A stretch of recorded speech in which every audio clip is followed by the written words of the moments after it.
we need three things to be joyful. Let me share mine currently. Something interesting to do. I'm learning music with 8-year-olds. Someone to love. My neighbor's little puppy and my kids in that order. And something to hope for. I hope to touch your hearts and minds through this talk today. And one another simple thing that I hope daily is to catch the sunset. And I sleep every night, hoping for a kinder world. What are your three things? Something interesting that you do, someone you love, something that you hope for. Small moments like these can open our heart and spark joy, because that's where joy lives, in our hearts. Today, I want to share that well-being is a love story of joy. And I would love to share a practical well-being map and a practice to bring more love and joy in our lives. This is from my personal and professional experience of the past 2 decades. I started well-being practice 2 decades ago, and I've had the good fortune, I would say a privilege, of traveling to 4 countries and living and working. So I have decent experience and training in this field of well-being. Despite of that, I'd like to share a little about my story as to what brings me here. Why is well-being so important to me? So my family broke down 10 years ago. Absolutely unexpectedly. I did not see that coming. So I was left with, as a single mom, with 2 young kids, aged 9 and 6. And I started from ground zero. And I lived in denial. I wanted everything to be okay, just come back to normal. But it didn't. It was hard. And I saw my 2 lovely kids, and I wanted to then step up and grow up for their sake. I cycled back and forth between anxiety, anger, sleepless nights, such a lot of self-doubt, self-loathing. I cycled back and forth between I can't do this or I have to do this to I can do this. And now I can say I'm okay, I got through this. And I wish to mention there were infinite moments of joy, connection, support through this journey. And I've grown to be here today sharing this. So this was a bit of my story, and I find that I'd really love to bring more of well-being to the world because I know it's necessary. It took me 2 years to cross the bridge and start practicing again. In my practice, I saw more and more people with lifestyle diseases and mental health challenges.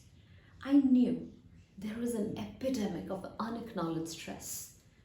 If you look at us around, we have bought into the story of if I do this, then I will get that. There's like this if-then model of happiness that we're chasing. If I do my master's, then I will get that. If I get this job, then I will be settled. If I get married, then I will be happy. If I have so much money, then everything will be just perfect. What I'm saying is this chase of a goal. And as soon as I get to this goal, the goalpost keeps shifting. And we're just unable to relax or take a break or even take a breath. And it does impact our health. It impacts our physical health, our mental health, our emotional health, and our spiritual health. With this in mind, we got together with a few physicians and started a lifestyle clinic in a mainstream hospital almost a decade ago in Hinduja Hospital in Mumbai. We saw younger and younger people come to us with more and more stress-induced illnesses. I noticed that stress was far more systemic than what we gave it credit.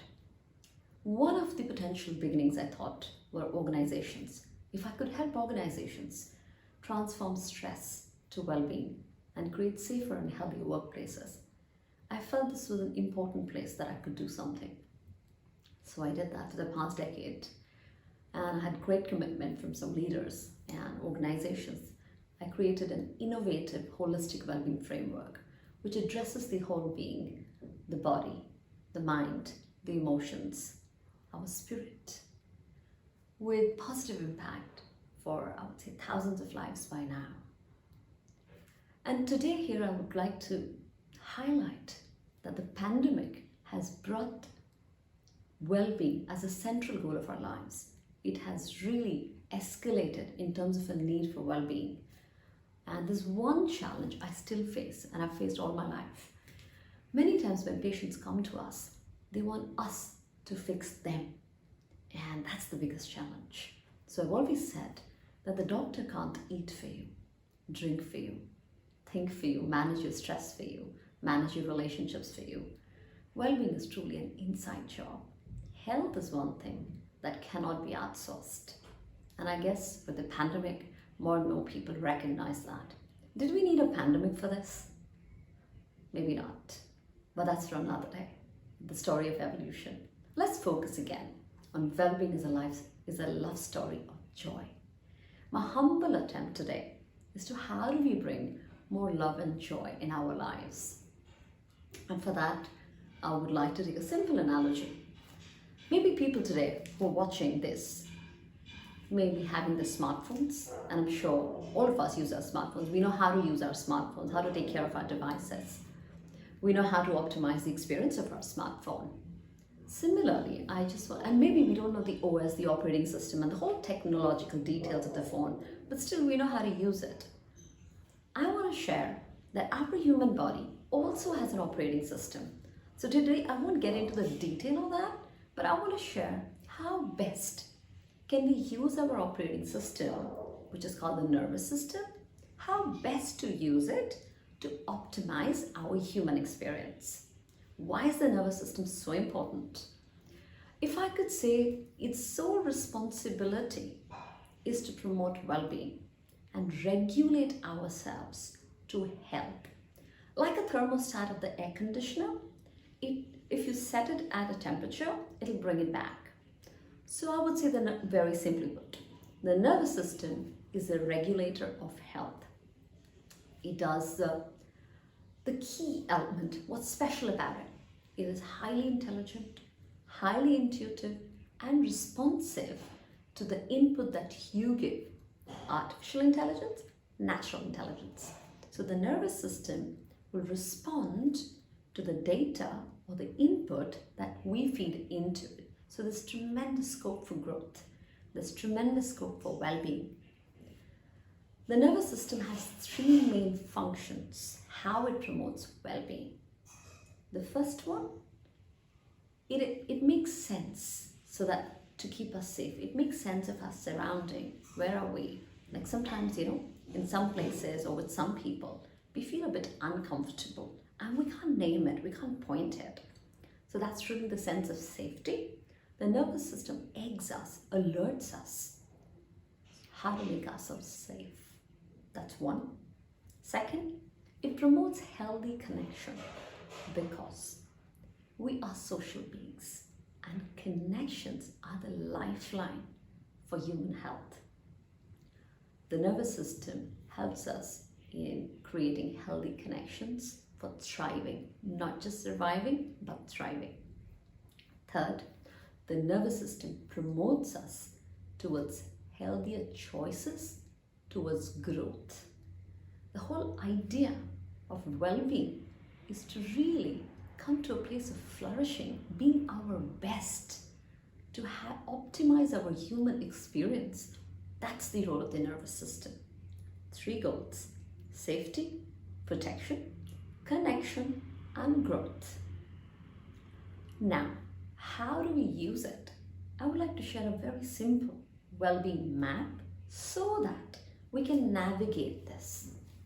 So let's take a look at how do I recognize my nervous system? How do I know its language? What is it saying?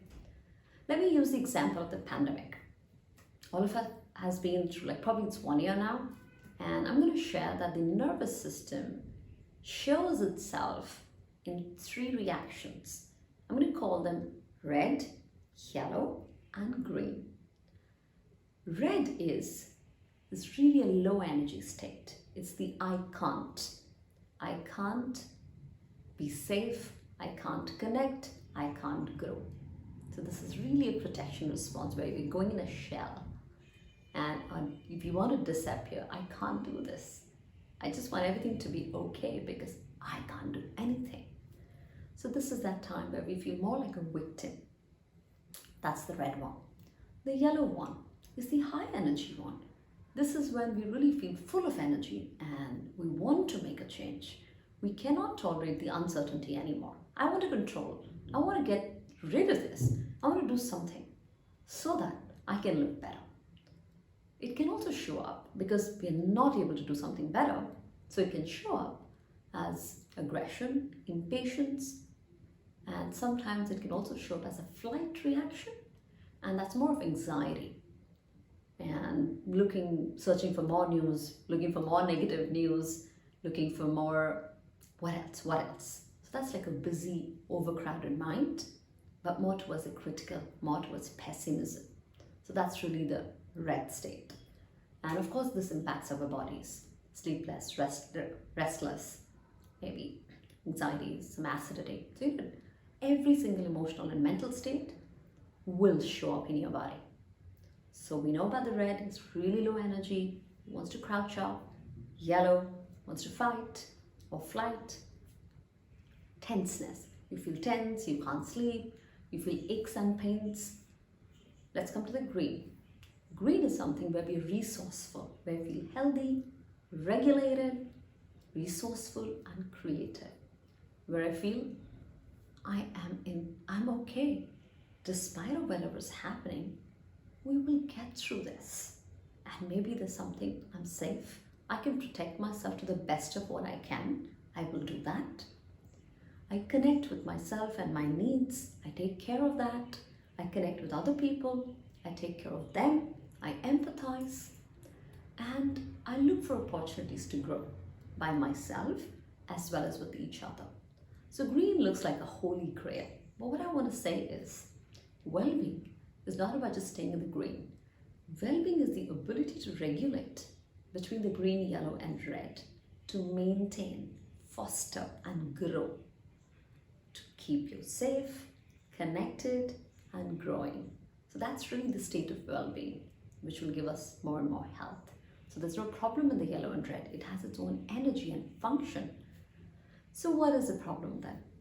The problem is when we get stuck in the red and yellow and are unable to shift from there.